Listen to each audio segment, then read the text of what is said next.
딱 잠이 오기 좋은 날씨입니다. 밖은 춥고 안은 따뜻하고 눈은 눈꺼풀은 무거워지고. 그래서 한번 좌우로 이렇게 한번 인사하고 시작하겠습니다. 당신은 하나님의 최고의 걸작품입니다. 네, 하나님의 최고의 감사합니다. 저는 자녀가 4명이 있습니다. 뭐 자랑하는 건 아닌데요.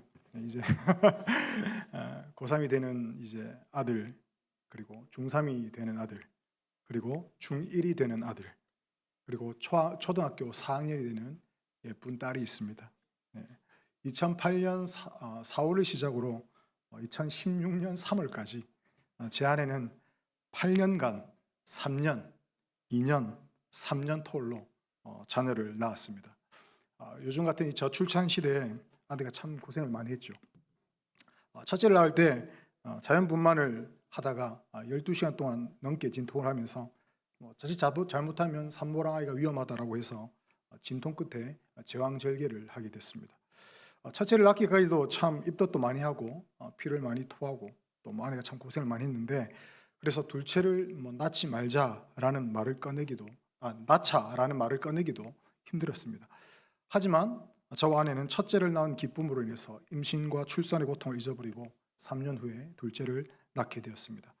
첫째를 제왕절개로 낳았지만 둘째는 자연분만을 다시 해보자라고 해서 또 진통을 하면서 기다렸습니다. 하지만 역시 자연분만이 어렵게 되어서 오랜 진통 끝에 둘째를 낳게 되었습니다. 물론 둘째를 갖고도 많이 힘들었습니다. 임신 중에 면역력이 떨어져가지고 대상포진도 오게 되고 입덧도 더 심하게 돼가지고 여러 가지로 쉽지 않은 둘째의 출산이었습니다. 그래서 셋째를 낳자는 말은 역시 꺼내기가 힘들었습니다. 하지만 저와 아내는 둘째를 낳은 기쁨으로 인해서 임신과 출산의 고통을 잊어버리고 또 2년 후에 셋째를 낳게 되었습니다. 첫째, 둘째를 힘들게 낳았기 때문에 셋째는 제왕절개를 바로 하자라고 해서 물론 세 번째 수술을 하는 것이라 위험할 수도 있겠지만 하나님 은혜로 엄청나게 건강한 아이가 태어났습니다. 마찬가지로 첫째, 둘째 임신했을 때와 동일하게 임신 중에 고생을 많이 했고요. 또 이제 자녀는 마지막이라면서 다시는 자녀에 대한 이야기도 꺼내지 말라라고 했습니다. 물론 저도 아내가 고생을 너무 한 것을 알기 때문에 저의 원래의 계획은 5명입니다.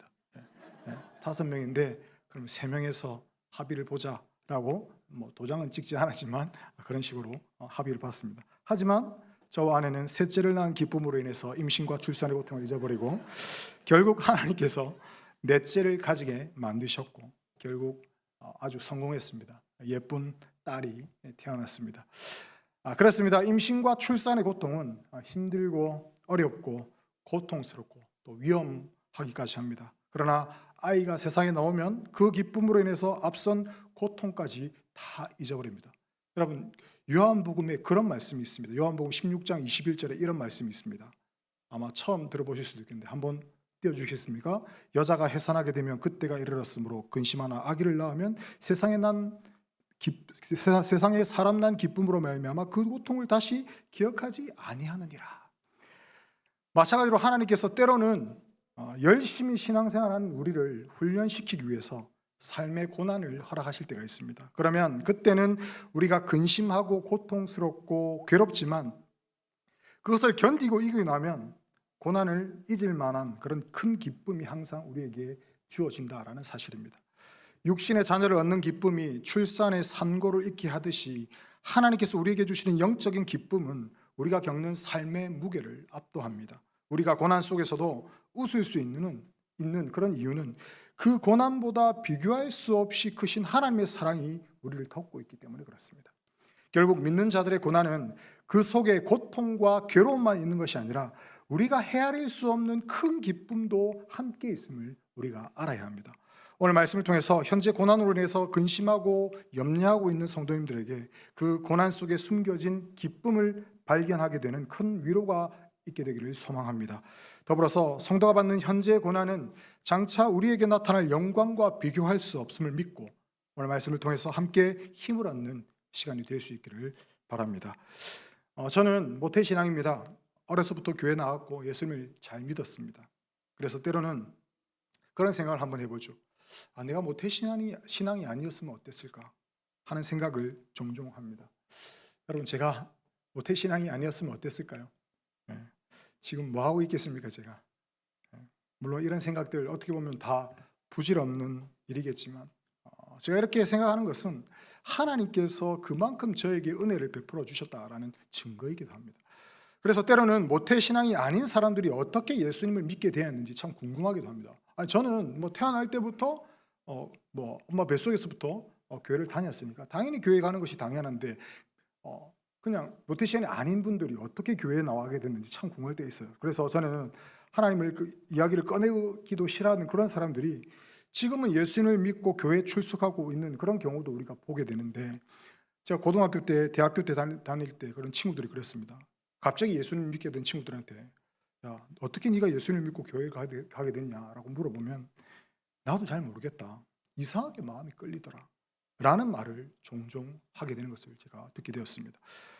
여러분, 이것이 무엇입니까? 하나님께서 그 친구의 마음을 주권적으로 움직이셨다라는 그런 증거입니다. 이런 사람들의 공통점은 자신이 예수님을 믿고 싶었다라기보다는 어쩔 수 없이 그런 힘에 이끌려서 자신이 신앙을 갖게 되었다는 거죠. 그러나 사실 하나님은 우리가 예수님을 믿기 이전부터 우리의 삶에 찾아오셔서 눈에 보이지 않게 우리의 삶을 인도해 오셨습니다. 그러다가 우리가 도저히 피할 수 없는 그런 코너에 몰리게 되었을 때에 하나님 자신을 나타내시고 우리로 하여금 하나님을 믿습니다라는 신앙을 고백하게 만드시는 것이 바로 우리 하나님께서 자주 하시는 방법입니다.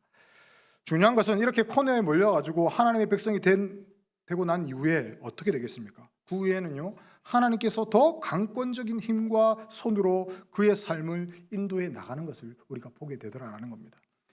예를 들어서 우리가 학교에 입학하기 전에 반편성이 되기 전까지는 학교와 이 담임 선생님의 영향력 아래 있지 않습니다.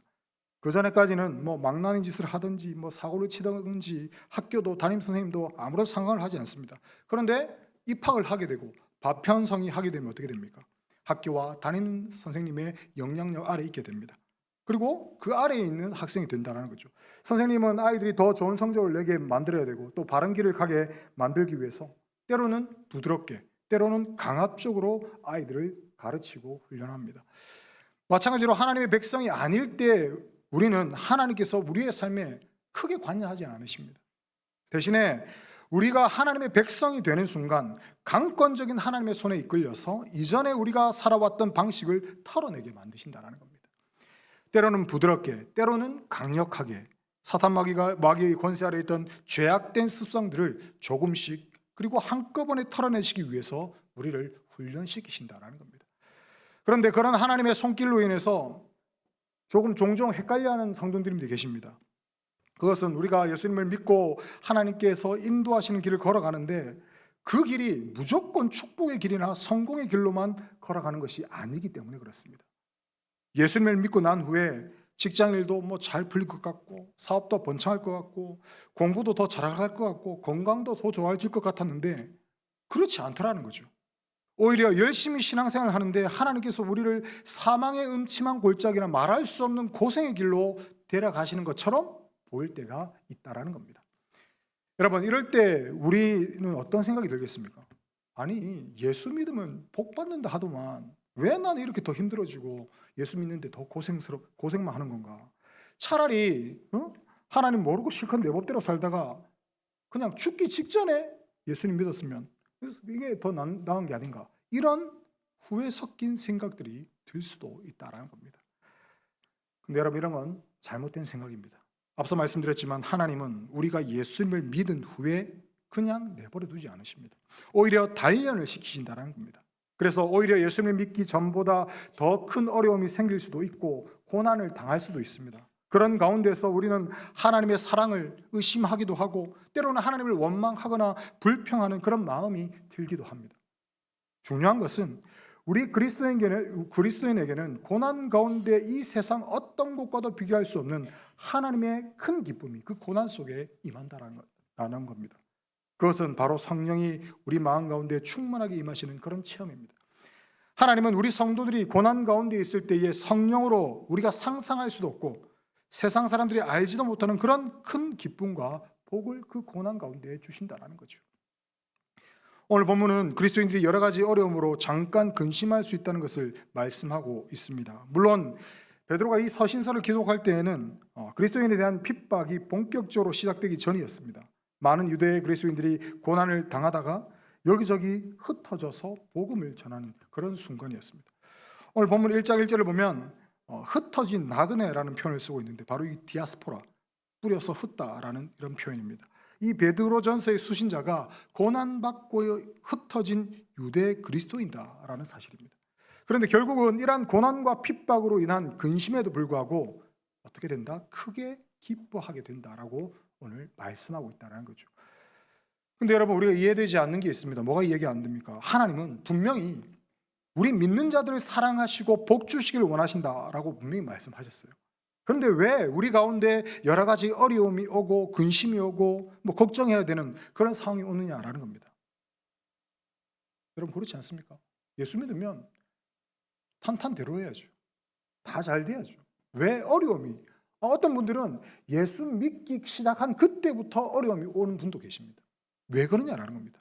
분명히 예수님께서 마태복음 7장 9절 11절에 이렇게 말씀하시죠. 아들이 떡을 달라는데 돌을 주며 생선을 달라는데 뱀을 줄 사람이 있겠느냐. 너희가 악한 자라도 좋은 것을 자식에게 줄 줄 알거든. 하물며 하늘에 계신 너희 아버지께서 구하는 자에게 좋은 것으로 주시지 않겠느냐. 분명히 이렇게 말씀하셨는데 이건 떡을 바라고 있는데 돌을 받는 느낌이고 생선을 바라고 있는데 뱀을 받는 그런 느낌이다라는 겁니다.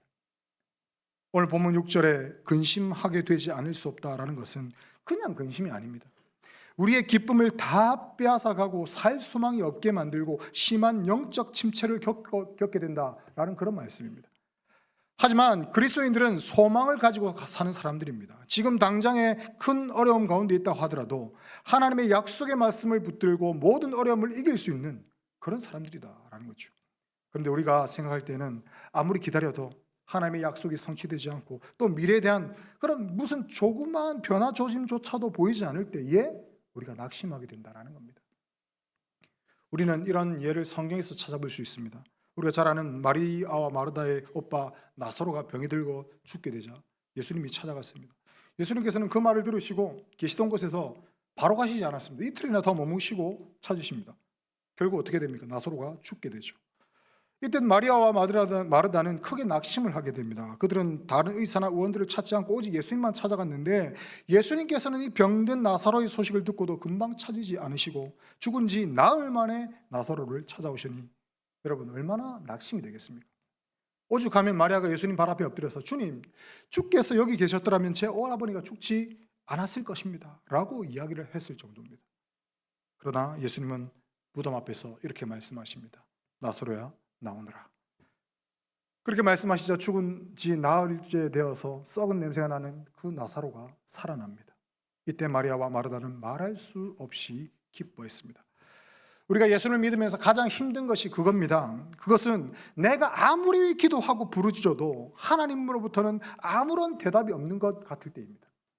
나 혼자 하나님을 믿고 기다려야 한다라는 그 사실입니다.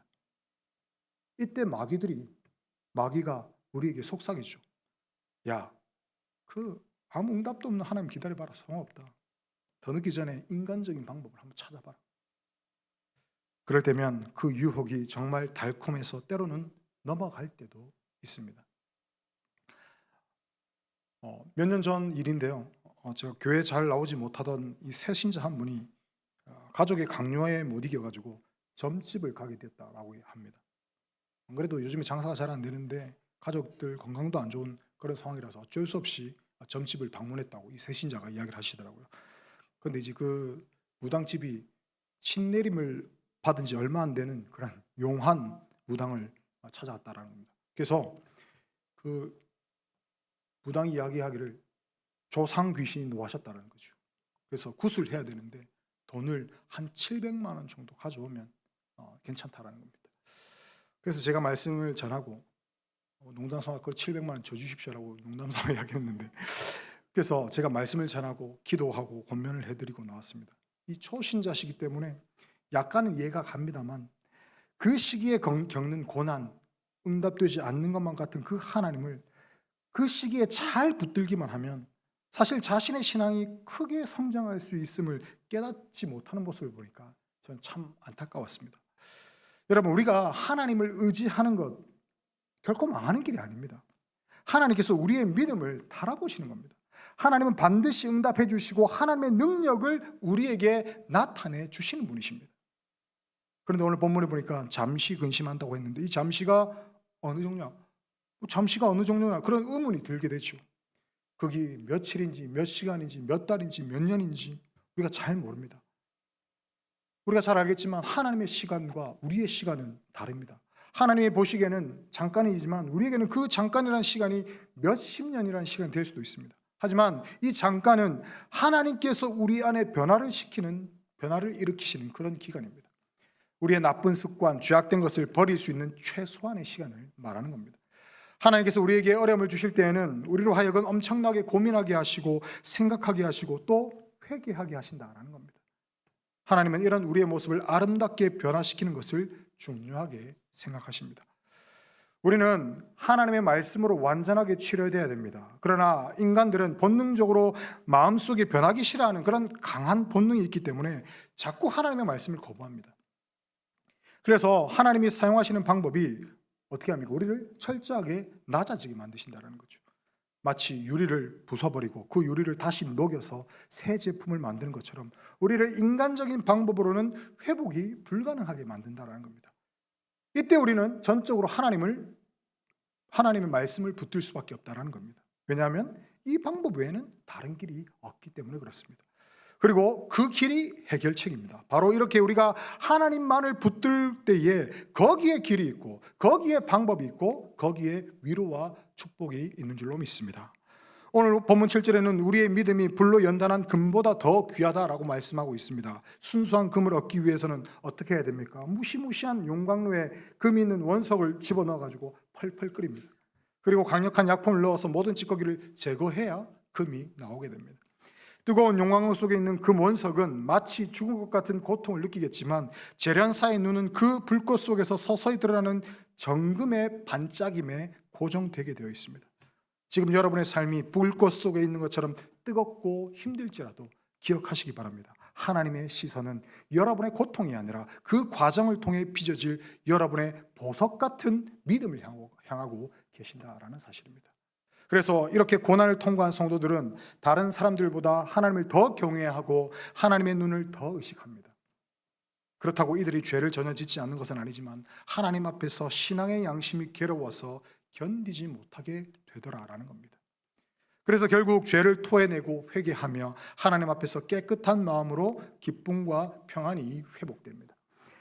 따라서 우리는 때로 나에게 왜 이런 어려움이 오는가, 나에게 왜 이런 고난이 오는가에 대한 이유가 하나님께서 나를 정금과 같은 인격으로 만들기 위해서임을 우리는 알아야 한다는 겁니다.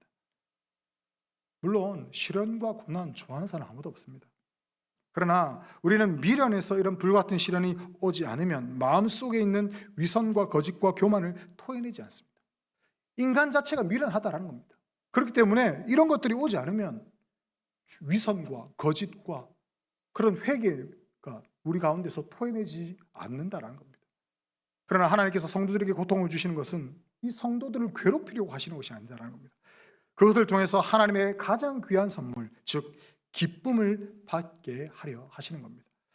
그리스도인들은 기쁨이 없으면 전혀 힘을 낼 수 없습니다. 그러나 말할 수 없는 기쁨이 올 때에 우리의 능력은 1000배, 10,000배 이상 많아지게 되어서 우리를 걸고 넘어지는 모든 고난과 시련을 이겨버리게 된다는 겁니다.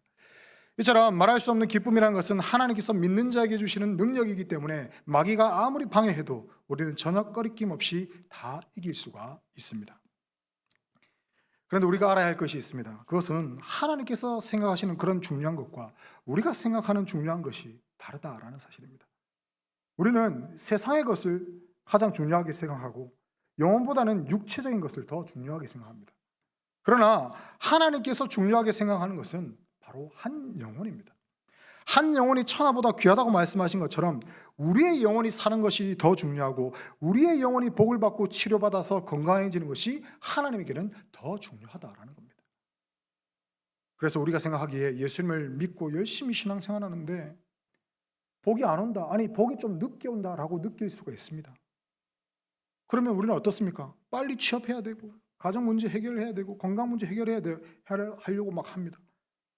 물론 이런 것들 중요하고 급할 때 있습니다. 그러나 정작 하나님은 다른 어떤 것보다 우리의 영혼을 치료하기를 원하신다는 겁니다.